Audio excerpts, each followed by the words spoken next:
to Bimbo Summit. This is the podcast where three childhood best friends discuss celebrity conspiracies, mysteries, and just bizarre culture. Ooh, I love culture. I love culture so much. The other day I thought, like, how could I describe what I'm interested in like one word? And the only thing that really fit was anomalies. I think I enjoy anomalies. That's good. That's good. Of all kinds. I like medical anomalies, celebrity anomalies. Phenomena.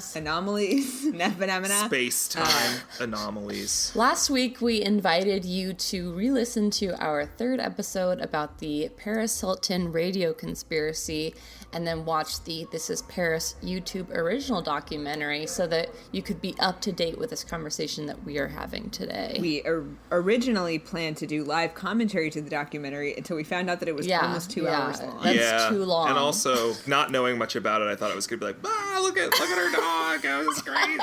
Paris. And after, I didn't realize that it was a horror movie. Yeah, so it's a full-on fucking It's a bummer. real-life fucking horror movie. Yeah, up top, I want to take our temperatures really quick. Like, what's your temperature of the movie? How'd you feel about it? Well, I mean, I thought it was great. I'm not sure it's quite as insightful as it thinks it is, but it was very revealing and very interesting. I wouldn't say I enjoyed watching it because it was existentially pretty fucking bleak, but I'm glad that I watched it, and it gave me more insight, and that's, all I really want in life. So yeah, I mean, I would recommend it to really anyone who has even a vague interest in celebrity culture. I thought it was really, really well done and really interesting. It was one of the like bleakest pictures of like celebrity influencer culture coming directly from the person who invented it and the person who's been the most successful. And it had, it was not a fun watch. I was not like prepared. I knew that there was some kind of like dark thing, but I just like, I was absolutely not prepared for what they did there. And I thought it was like really well done, like the pacing of it. And it had a sincerity to it that surprised me. It reminded me of the documentary about Kurt Cobain called Soaked in Bleach, where they mix like bad animation with interviews of people. I mean, obviously they interviewed Paris, who's still alive, but I don't know, I felt like it was like so dramatized, but then she didn't like match the drama that was being portrayed in those animations. The animated sequences. Yeah, where she's portrayed completely as this, like, it's not, I mean, there's no, like, aspect of her personality in those at all. It's just, like, watch this cartoon girl, like... It was still, very sexualized. They were very careful to make her glamorous. In this way that was, like, I'm sure it wasn't like that to be in, like, locked up in a detention facility for high schoolers. If I had one, like, biggest negative, it was those cartoon sequences, which, like, totally broke the, I'm actually feeling, like, emotions for you, and this is, like, really fucked up, and then there's, like, a bad animation of someone shivering or whatever. It was just, like, I don't know. I thought that they were maybe like making a reference to like the last part of the movie where she's talking about how she feels like a cartoon, and I was like, is that like, are they like trying to do some like tie-in where like, oh, her life has always been a cartoon? But it didn't make any sense really. Yeah, I was watching with my friend who is a professional illustrator, and she was like, this is horrible. Well, we don't know the budget. Yeah, I don't know. I mean, I get pretty resistant anytime I feel like I'm being emotionally manipulated, especially by a documentary. And obviously, like, if you make a narrative out of anything, there's going to be, I guess, necessarily, like, you're telling a story, and so it's going to be, like, inherently somewhat manipulative. But I feel like when you use certain kinds of music, or when you, like, cut to these really sort of highly stylized sequences, it's very obvious, like, what you want me to think, and that pisses me off. That's For fair. anyone who's listening who hasn't watched the documentary, do you think that one of you could summarize it? This is a documentary about Paris Hilton, who is famous. No.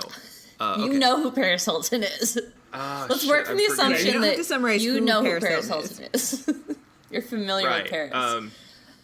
So this documentary starts off as kind of like a look at Paris Hilton's upbringing as a like the high expectations. Her mom was a model. She comes from this rich family, and she gets super into clubbing, and she wants to be a model and all this stuff. And they talk about the sex tape and the paparazzi, and then we sort of get more of a look into like current day Paris, where her schedule, it seems like she's built this brand that is like driving her life that she's kind of lost control of. It seems like the people around her don't seem to be helping her, which was honestly like one of the most frustrating things to watch Like watching Yeah, her for sure. whole staff like not kick her shitty asshole boyfriend out of that like concert was like hard to watch. Like it was just like you have like a team of 6 and she's just like screaming like get him out of here, and they're just like, oh, I'm holding a MacBook.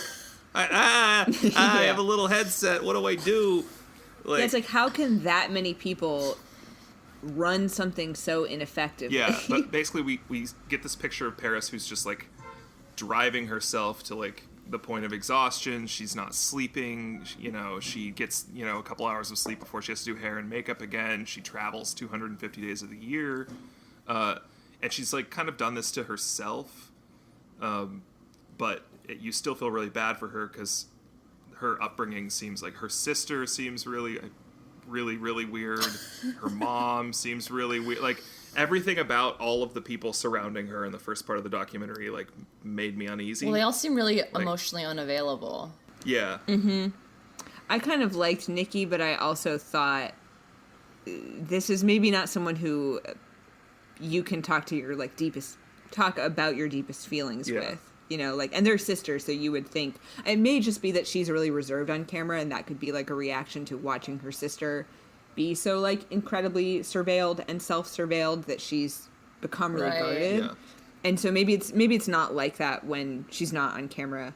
But yeah, her mom and her sister both definitely had the affect of people who were emotionally unavailable. Yeah. I think is a good way to put it, Dylan. Emotionally unavailable is like kind of an understatement too. I don't know.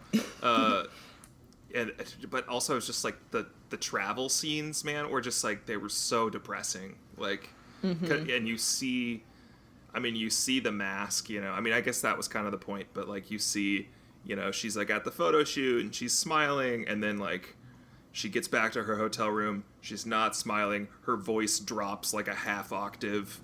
Like she just looks exhausted and I don't know, like just looks like miserable, but she's like full-time performing as like, hey, it's Paris Hilton, that's hot, what's up? And all the while it's being hinted at that there's some source of trauma that she's like not dealing with that's causing or has caused her whole drive and like way that she does things, and also is like more directly causing like horrible insomnia and her own sort of emotional unavailability like with her romantic partners also. And then finally at the end of the movie you find out what it is. Right. Paris Hilton was sent to a number of character building. Some of them were like character, like outdoors, reform schools, like programs at first, and then like a straight up like lockdown prison style, detention style, like behavioral school, and so she's sent to all these wilderness camps where they do labor, and she apparently ran away from multiple camps and was captured again, and then sent to a school in Utah. Yeah, where they like kidnap you and take you. Your parents, your parents are not allowed to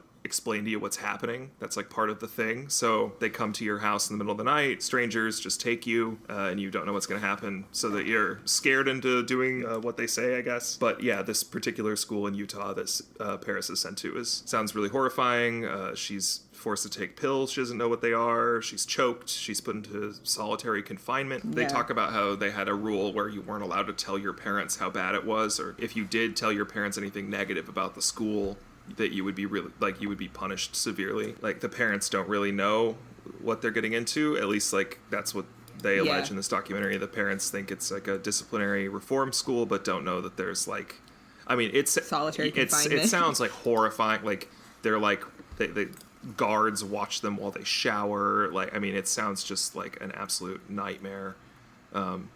People are like beaten, all kinds of abuse, basically by not necessarily Paris, but different people. Like every form of abuse was alleged in this documentary, but maybe awareness in this case. I don't think awareness is typically the best course of action for like solving issues, but like the whole premise of this school is that the parents send their kids there because they don't know how bad it is. They think they're going to be supervised and told not to do drugs and stuff, and they're really getting beaten and locked in solitary confinement and stuff.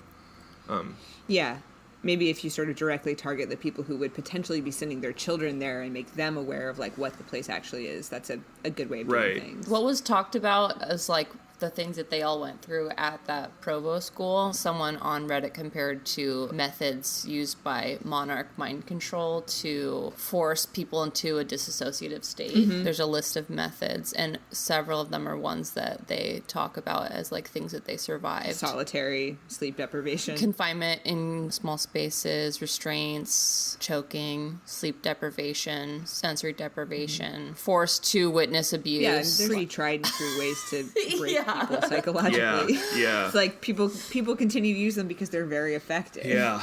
And did you see, I don't know, maybe this isn't the right time in the podcast for that. Still haven't gotten the hang of it. But did you see that yesterday, Kat Von D? Yeah. Kat Von D came out and said that she was also at that same school. What did she say about it? I think she corroborated basically the same type of thing happened when she was there. She was like, thanks, Paris, for raising awareness. They didn't realize that they were both at the same school. That's they were there at crazy. different times. Yeah. And then Paris Jackson, Michael Jackson's daughter, didn't go to that school, but went to another, like, behavioral reform school. Yeah. And she talked about it the other day, too. Apparently there's a large network of these schools. They talk a little bit about that in the documentary, and I was very curious about that. I wanted to hear more.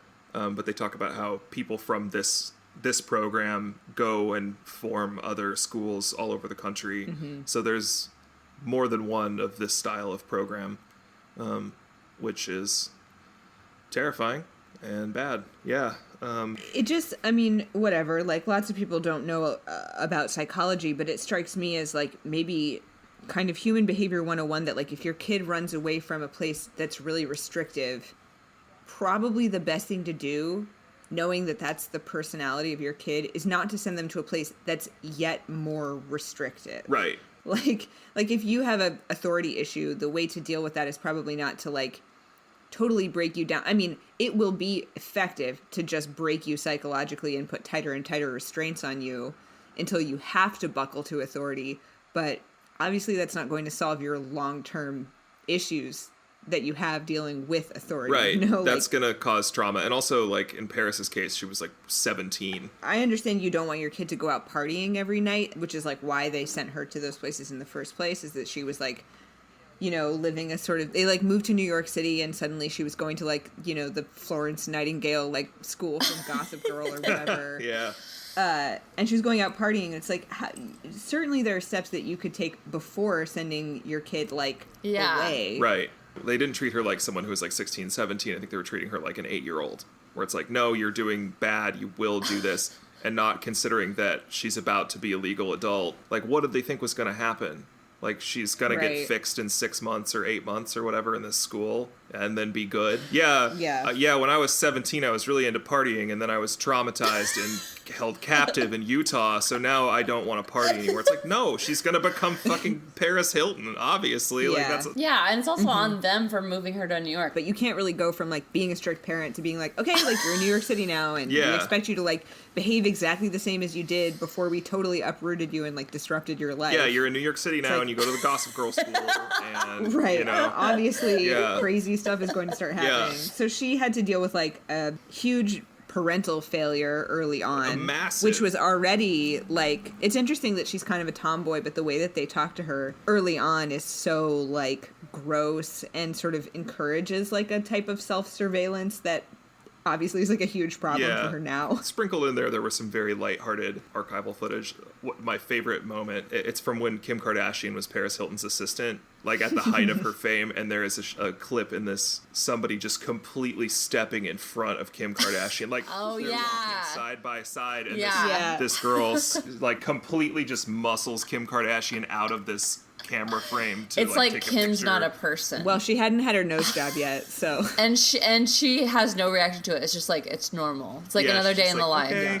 It's hard to talk about this in a way that's, like, fun, because it really is so bleak. The part where she's talking about feeling responsible for sort of the culture of, like, body dysmorphia that comes with self-surveillance, and when she's talking about, like, well, there are, like, little girls who can't look at themselves in like a phone camera without putting a filter on, which is like looking at yourself in a selfie camera at that age is already. I can't even imagine. I even think about like kids doing online school are looking at themselves all the time. Oh my now. God, I can't imagine. I can barely get through the recording. Yeah, that moment where she kind of has this breakdown when all the women from the Provo Canyon School are at her house and they're like making those posters, and then she goes upstairs and she's like, she has to sort of collect herself, and she's like, you know, I don't even like want all this shit that I have. And you know, that's like the moment that you're waiting for the whole movie, for her to become disillusioned with like the luxury and the glamour of her life that she is like so weirdly attached to. She's totally obsessed with this idea of like making $1 billion, which is obviously an arbitrary goal. She's like, when I make $1 billion, I'll stop. It's interesting. She has like just enough self-awareness to be unhappy, but not enough to be like, okay, and now I'm going to change it, which is like the human problem, right? It's like we do all these things that we know suck and we shouldn't do. Actually doing them is one of the hardest things that there is. I mean, I think it makes a lot of sense given what she went through. Like, it would be your life's destiny to like reclaim your agency and take control of your destiny. And yeah, I could see that leading to that kind of drive to just kind of like Totally. never stop moving. Like, I do whatever I want. I own all these brands. Like, even in the end, I think the final scene, the filmmaker asks, "Does this mean you can divorce the brand now?" And Paris says, "No, that would be an expensive divorce." And then the movie ends. Her like preoccupation with money that she obviously doesn't need. It's so frustrating to watch as an outsider. I mean, I can also imagine like it's not really about the money, right? It's about control. Yeah. Maybe for her, like earning $1 billion will be like, okay, I did it. I won. I moved past the trauma, even though clearly she's not past it. Yeah. But you know, like when people who obviously their desires are like, or their drive is like born out of anxiety, getting what they want doesn't fix the problem. Yeah, the benchmark changes all the time. It's always in flux. Yeah. She has this moment of breakdown where she's like, I don't look at all this shit I have. I don't want all this. Like, this doesn't make me happy. It doesn't make my life any better. And you know, like I'm always hoping that people with money will realize, and right. people without money will realize like material goods are not going to make you happy.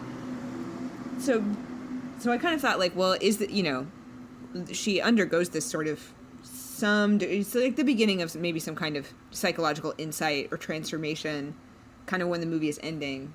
So I guess we'll see what happens. Right. Like, I checked her social media, and it does seem like she, since then, has really only, or almost only, been using at least Instagram to talk about this campaign. Which is cool, yeah. Yeah. Yeah, I mean, obviously, you could probably talk about why you shouldn't use social media at all, which is maybe not a realistic step for someone like her. I mean, it's also a hard thing because it seems like one of the only things that brings her any sort of genuine pleasure is DJing. Yeah. And if she wants to continue to be a DJ, like, it is sort of maybe impossible for her to completely quit, like, public life. Right.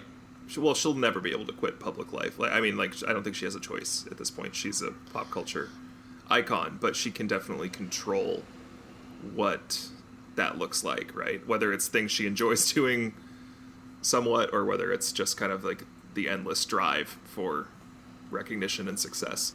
Yeah, and like obviously anything you do, any job has necessary evils that you don't really like, and are just like the things you have to do so that you can do what actually matters to you. I have a question. What does a DJ do?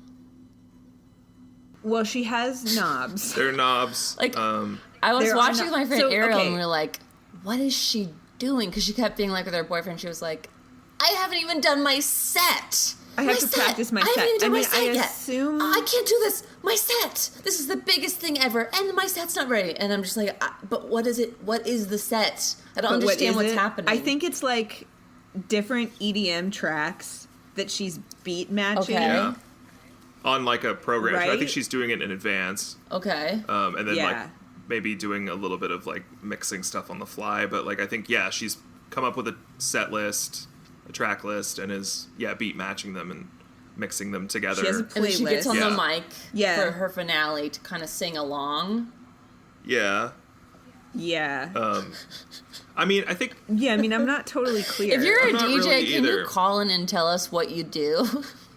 Yeah, what do you do? Not just like what does Paris Hilton do? Like, What do you do? I'm not trying to belittle I'm really trying to understand what's going on, because she is the #1 female DJ in the world, as is explained in this documentary, and she's the highest paid female DJ. So I, as a lover of Paris, would like your insight so I can truly understand what it is that she does. I mean, she has like a very complicated looking piece of software on her that they show a bunch of times, where she's like mixing tracks together, I'm assuming, into like one long audio when track. Her boyfriend dropped her computer. Are you kidding me? Yeah. I honestly couldn't tell if it was like staged or real. Like, well, he was Slavic, right? I'm allowed to say this. He struck me as a sort of typical... Okay, that's not fair. Slavs are a more hysterical than average culture. And I'm allowed to say that. Mm-hmm. And I think he was being a huge bitch. Like, I wouldn't say that he was necessarily like, I'm going to drop her computer on purpose to fuck with her. But I think he was being sort of like, he was so lost in his own sauce. You know, like, this horrible thing is happening. My girlfriend does not pay attention to me during my, you know, like, it's her huge DJ set. She wanted to play her whole life. She's like, I go on in 6 minutes. And he's like, you never pay attention to me. We never have time together. Starting a fight with her right before she's about to go on stage. In front of like 5 million people or something. Like some insane crowd. Right. So I don't think it was necessarily him like exactly throwing a temper tantrum or doing it on purpose. He just seems like someone who is a total piss baby and can't deal with the fact that she's not paying attention to him. Which she points out, she's like, I either try to date guys who, like, have their shit together and have a career, and then I don't ever see them because I'm always traveling, or the guys I date end up being, like, they're using me, or they're just, like, kind of beta cucked losers who, like, follow me around and don't have their own shit going on, which he definitely is. Oh, also about the DJ stuff, I was wondering the same thing, like, while she was, like, I'm like, my set, it's not ready, my set. I was like, what's going on with the set? What is it, Bill? And I was like, why is she freaking out? It seems like she just, like, has it already done, and she's kind of, like, dance next to a MacBook. And then I saw that scene, and then I saw her, like, go out on that stage, and I was like, okay, you could not pay me money to go out on a stage in front of that many. Even if it was like, hey, you have to stand there meekly and wave or something, like, I could not do it. So I think that the DJ thing, like, that's a good question, but for me, it immediately ceased to matter as soon as I saw, like, the perspective from that stage. Right. I was just like, oh my God, like, how the fuck? Like, it doesn't matter what she's doing. She's out there, and there's that many people there. Like, I would be paralyzed. Like, no wonder she's freaking out, right, is what I'm saying. Like, I would be freaking out, too. Yeah. I mean, this is maybe not a timely cultural reference, but, like, I understand a DJ in the context of, like, you know, like, Fatboy Slim is a DJ. He would take songs and he would change them and maybe, like, put a beat on them or, like, sample, you know, like, producers and hip-hop. I understand what it is to, like, make a beat. I understand what it is to create music which is instrumental, or you're not, like, using your voice as an instrument. Right. I understand a DJ in that sense. Like, what I don't think I've ever heard, like, a David Guetta song in my life, but David Guetta, like, makes his own songs and he's a DJ, right? He remixes stuff. Right, but there are DJs who are essentially producers who maybe rely more on sampling than other producers, and maybe that's like a very remixing. I think DJing has to be like a spectrum, right?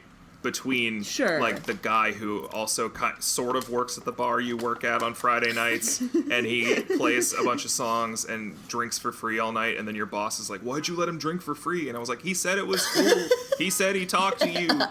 They're like, "No, that's not in the handbook." And you're like, "He was like, oh, I just talked to Larry. Like, Larry says I can have 10 beers or whatever." And I'm like, "Look, man, there's a lot of people here. Sure, here's a PBR. Leave me alone. You kind of stress me out." Like, classic DJ stuff. Also, it's like Friday night. Why are you playing Leonard Cohen?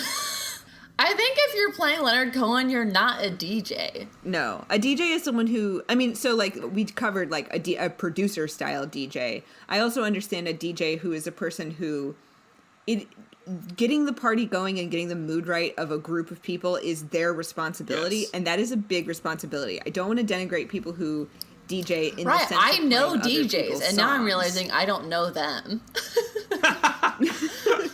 But like, you know, I've DJ'd a goth night. I understand it is a lot of responsibility to be like, how do I get people to dance? How do I transition these things well? But like, maybe part of the problem is that all EDM sounds the same, and it seems like the music that she's DJing is like horrible Ibiza trash music. And maybe I'm just not like a discerning enough customer to understand the artistry of what she does. Yeah. Well, I mean, the thing is, we just don't know. I think like I think what we've established here is that DJing is like a spectrum from like the guy that just wants to drink for free at the bar that is friends with the Yes. owner to And makes a playlist. like Diplo. There's like to Yeah. like a producer, right? There's like a spectrum. That word can mean anything. I think from like I made an iTunes playlist to like I remixed. I am creating Yeah. beats. What is a Steve Aoki? That's a great question. Is he dead? That's a good question. No, he's not Is dead. he the guitar Wait. one? No, Steve Aoki is Devin Aoki's brother. That's Who's not helpful, is it? Steven Aoki? What did you say? Devin. Okay, so Steve Devin. Aoki is a DJ. Steve Aoki and Steven Aoki. They're brothers. One's a DJ. Get fucked. So they're LA, they're an LA family, also heirs and heiresses of the Benihana fortune. Oh. What? So Steve Aoki is from like the same era as Paris Hilton. He's a DJ. I don't know which kind. Yeah, someone The- call and tell us what one- is Steve Aoki. Devin Aoki was a model. She's very pretty. Oh. She was in, I think, maybe some bad movies. She was in like I'm gonna Sin look up City. She was Devin in Aoki. Debs. Wait, I think I know who Are you're you talking about about. Stevia?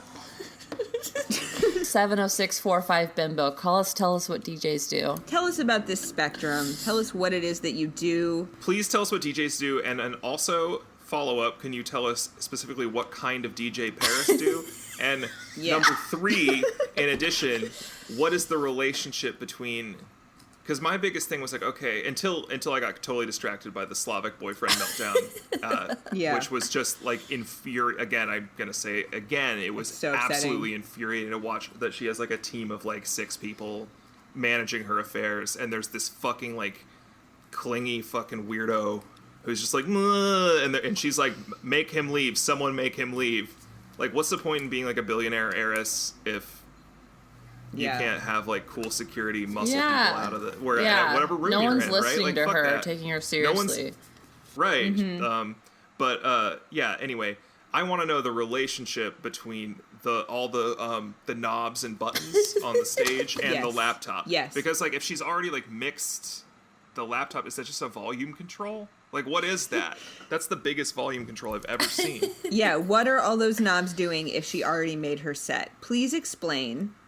Does she just have a volume control shaped like a record wheel?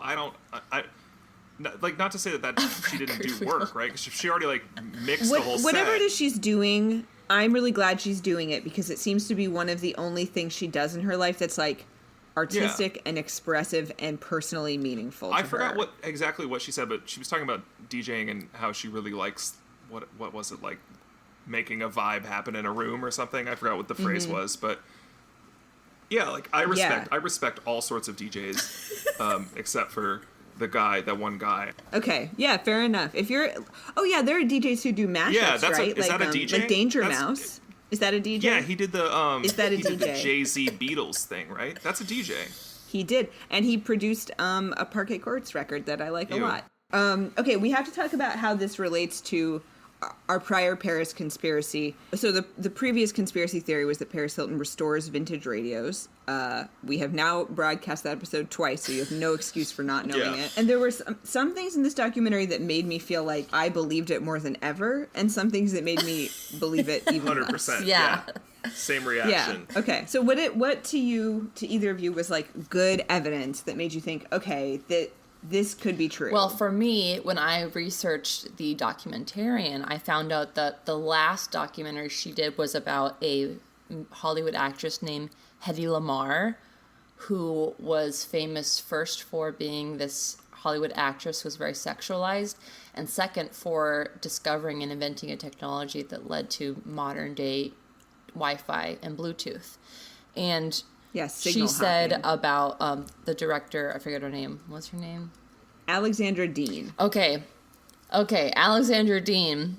Alexandra Dean, during an interview about comparing This Is Paris to Bombshell, the story of Hedy Lamarr, she said, "We should question who else has invented something amazing. They don't need to be a serious scientist or mathematician." And she said that she felt there was a resonance between Paris and Hedy. And I wonder why. What? She actually said that? Yeah.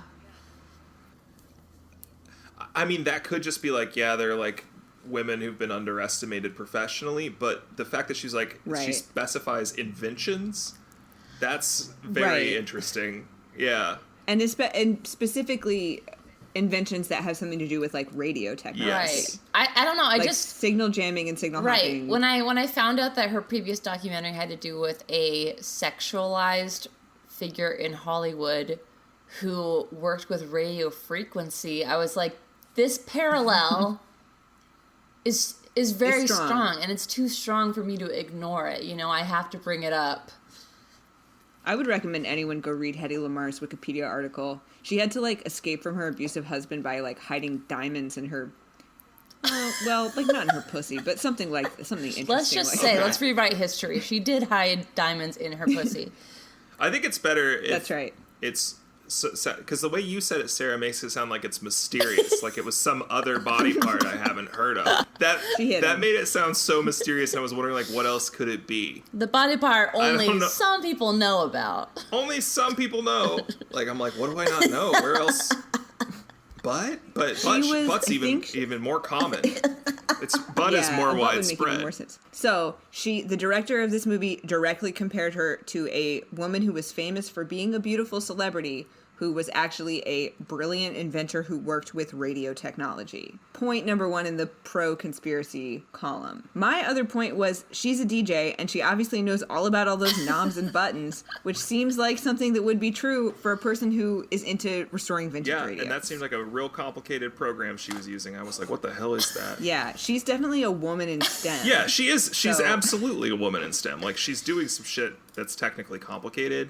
There are the haters who are like, oh, because they talk about it in the documentary where it's like people think she doesn't really DJ. Because of her first set. Apparently, her first set ever, tech came and adjusted a volume knob on her board for her while she was in the middle of the set, probably to correct some sound problem that she was unaware of, which definitely excusable. Like, if one, it's your first time. 2, you don't hear, like, you're hearing through studio monitors, right? You're not hearing, like... Right. I mean, it's very normal. It's not remarkable at all. But people were like, oh, she's not really DJing. Someone is doing it for her, like, behind the desk. There's a man, who's, like, popping over and adjusting a knob, so she's, like, faking being a DJ. But she obviously knows what those knobs do.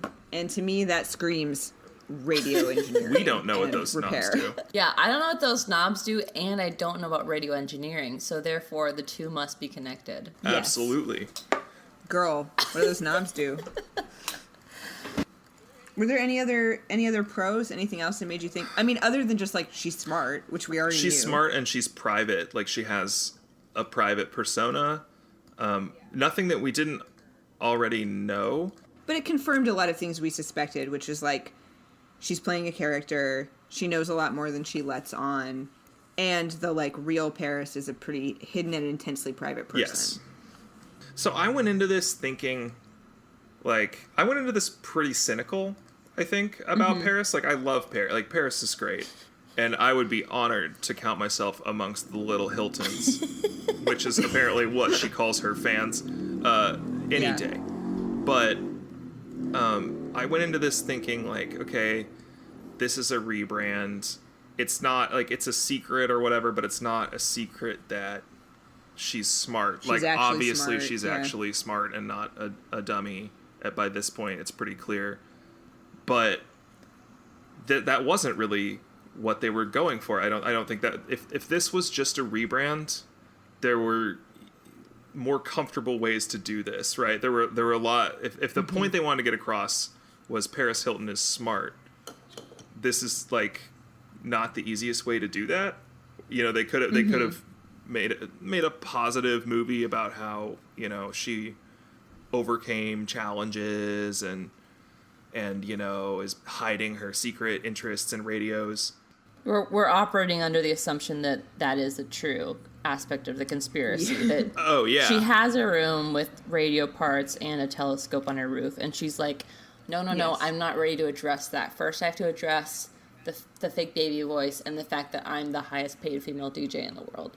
And then Right. Well, once we get trauma. America, and Yeah. trauma, Right. But I think that they wanted to focus more on the trauma, and then throwing this whole other, like, hey, I invent radio stuff would be like a Right. weird turn for this movie to take, so they probably left it out.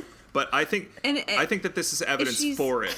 Well, no, I mean, I agree, because I think if sort of the point of this documentary is to show us she is a person who has hidden depths and who feels trapped by her persona, which is inescapable because it's so inextricably linked to her livelihood, her perception of herself, etc., etc. But she's trying to get away from that, and she's becoming more self-aware. It only makes sense that she would continue to hide this thing, because for the sake of her own sanity, she does need to have things that have nothing to do with her public persona. We saw some of that in the documentary, like, the real her, but it makes sense if she is kind of increasingly self-aware, that there are things that she would still choose not to reveal, because in revealing them, they would become part of her public persona, and therefore, like, they're not her private things Yeah, and anymore. she seems very focused on, like, what is profitable and what people want from her, and that is definitely not what people want from her. Right. Yeah, except the small minority of Except us. freaks like us. But, like, it would not surprise me in the slightest that she wanted to keep aspects of her life for herself, like that there would be something else that she enjoyed that might not fit her persona, that she might derive some small joy from. Why not radios, right? Here's a con that I just remembered. This made me think, okay, she probably doesn't restore vintage radios, and it was this. Although maybe someone else can spin it in another direction. Whenever Paris Hilton gets a new boyfriend, she gets a totally brand new laptop. Yeah. And that struck me as not the behavior of someone who is tech savvy. Because if you were a person who really knew anything at all about technology, you would say, I can wipe my laptop and put a backup of it on a fucking external hard drive. Right. You could pay someone else to do that. And I don't know, like, possibly there was some, like, magical thinking going on there. It seems like she understands that it's sort of crazy. And maybe if she's really, really interested in analog technology, she really doesn't know a lot about computers. It's possible. Because her wheelhouse is more like technology from the 1940s and 50s. Yes. But yeah, that just struck me as, like, this is a person who is so hideously inefficient with technology that she literally has 30 MacBooks, which are all still completely operational. By the way, that scene, seemingly. like, It's amazing. amazing. It's insane. She's, like, packing for an unspecified reason, and she's showing all of the MacBooks that she has, and she's like, every time I get a new boyfriend, I get a new MacBook so that my boyfriend won't, like, go spy on me in my new MacBook. Which doesn't really even make sense, because couldn't he still spy on what she's doing, like, in the present? I know. Yeah. I guess, I mean, we've established that she dates, like, weird, clingy, and jealous douchebags. Maybe it's, like, she's had some experiences where, like, somebody's found pictures of her, like with an ex at, Right. like, and it's like, or, like, why do you still have pictures of him on this computer or whatever, like. Sure. I kind of lean more towards the, like, magical thinking side of the thing with the laptops, because she doesn't have to worry about money, like, who cares? And maybe it is, like, kind of just like a ritual, like a new life, because she's in 60% of this documentary she's holding that MacBook, like, she's taking it everywhere, so maybe it is, like, a renewal for her, and maybe like photo albums, right? Right. It's like okay, a time capsule, like that one computer. Right. Yeah, like, this is what I was doing then, and it's marked by relationships, but this is, like, how she's tracking the process of time. They're just so big. like I know. Put all your pictures from that era of your life onto a fucking thumb drive. But she also, like, you got to keep in mind that, like, she does not have the same earthly constraints that you and I do, right? Like, she was born into a world of people who never had to think about not having enough space for their stuff, not having enough money for new stuff. Like, that's got to be, like, so ingrained in her that, yeah, I can just get whatever I want. And so much, like, there was that, like, Paris Hilton exposed website, so I think that she doesn't necessarily want things to be, like, accessible anywhere. Yeah. That's smart. Yeah, that's true. So, like, a big cumbersome laptop relating to a certain period of time might be the most secure way of keeping those documents separate so it's not all in one place. In spite of the fact that her house has been broken into a great many times. But someone's not going to take 30 laptops. They're going to take one laptop. True. Or maybe they take one hard drive with all the photos. 4,000 pictures of Chris Zilka on I did also enjoy how you could, like, track the process. Like, you could date when the things she was talking about happened because she was holding up different laptops. Early 2000s laptops. Yeah, the one where the abusive boyfriend, like, threw it and broke it. The one that's dented. Nick Carter. Is it Nick Carter? Of the Backstreet Boys. They don't totally make it clear in the documentary, but you can, like, that picture that she's looking at of, I mean, I remember reading this rumor like a decade ago that Nick Carter was abusing her when they dated. Nick Carter. The Carters are unhinged. Because there were all these pictures of her with, like, horrible bruising that were obviously from, like, someone grabbing her arm, and she was dating Nick Carter at the time. And that picture that she's looking at of herself in the documentary is from when she was dating Nick Carter. So that's who she was talking about. Fuck you, Nick Carter. Damn, fuck you, Aaron Carter. Fucking penis haircut. I think that you could take the laptops either way, right? Either this is just a weird habit she has born out of, you know, like... Paranoia, understandable caution. And, like, scrapbooking. A very wealthy person's way of scrapbooking. No, I mean, you know, it's like these are the memories that preserving these, like, time capsules. In a sense of, like, new computer, new me, which, like, I don't know if you felt it. Maybe that's evidence for, right? If she's a tech-minded person, maybe she's, like, she experiences, like, it's like getting a haircut after a breakup, right? It's like, oh, like, I feel new again because the thing I'm constantly using is a new thing that has no, like, baggage attached. Well, you should read that quote that you sent us. The Hollywood Reporter. So the interviewer said, "Have you heard about the conspiracy theory online that you restore vintage radios?" And she said, "I heard that rumor too, and I don't even, like, I've never seen a vintage radio. I don't know who made that up, but I guess people love to make up stories about me. Yeah, it's just another example, but it's so random. Yeah, I really collect vintage radios." That's another really weird rumor too. I have no idea how they even thought about that because I've never seen or touched a vintage radio in my life. What an oddly specific denial. You've never seen a vintage radio? That is one of the most suspicious denials I have ever heard. That's like saying, I didn't cheat on my wife. I've never even seen a woman before. Also, as people who just watched, like, a 2-hour documentary of Paris Hilton talking candidly in her, like, real speaking voice, that sounds a lot like Simple Life Paris. That sounds to me like that immediately, like, had the tone of, like, Walmart? Like, do they sell stuff for walls there? Like, can I talk about one thing I noticed that is nothing, but in the conspiratorial spirit of this podcast, I feel I have to mention it. Yeah, go ahead. So, please. I was watching this, of course, with the lens of someone who desperately wanted it to be true that Paris Hilton restores vintage radios. So I was kind of just looking, and around minute 50, 30, 50, 45, 50, 45 is the timestamp I have. There is a wooden box in the top left corner that is shown that we don't know. It could be the corner of a shelf or something. Hey, are you talking about the brown thing in the top left corner? Yes. The giant thing that looks like an oven? Or a vintage radio, something she just said she had never even seen before. It looks like a wooden cabinet of an old appliance or potentially a radio.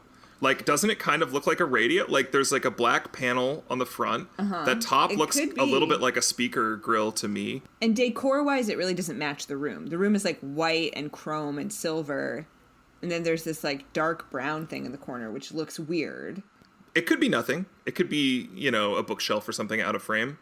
But to me, that kind of looks like a wooden cabinet for an electronic, like a vintage electronics thing.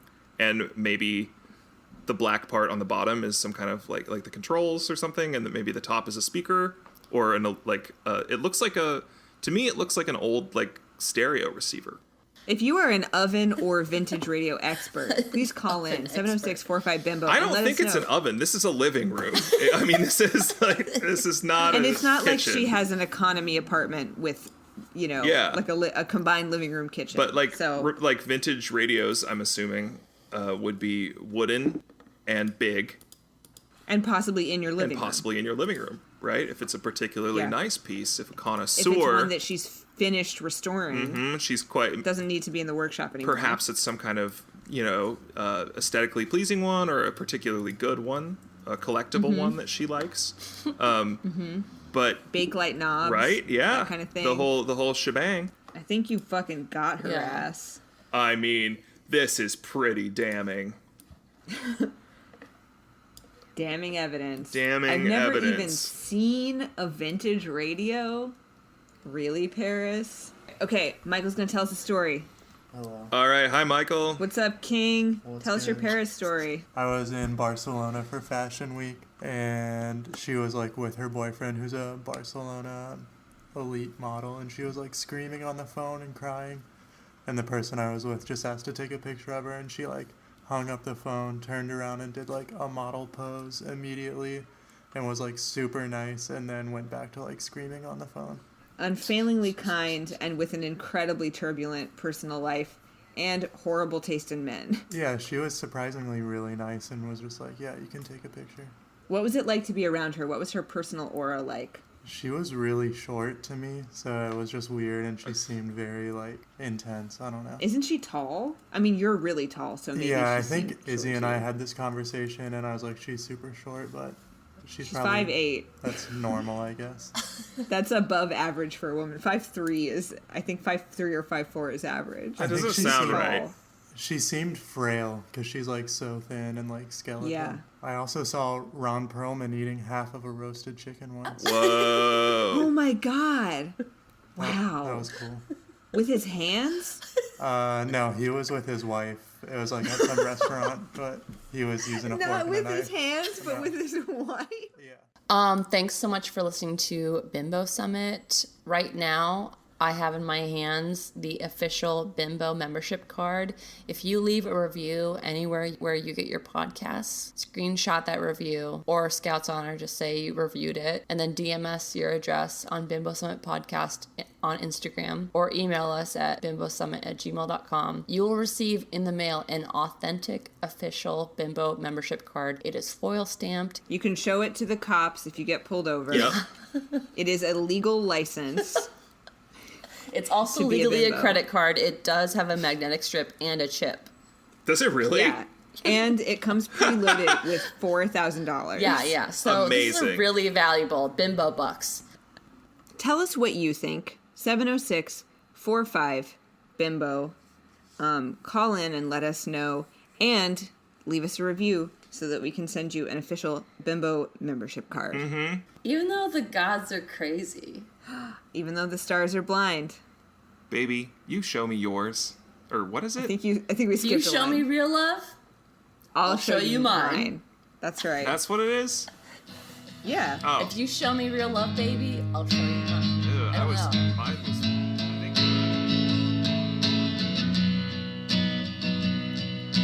I don't mind spending some time just hanging here with you, 'cause I don't find too many guys who treat me like you do.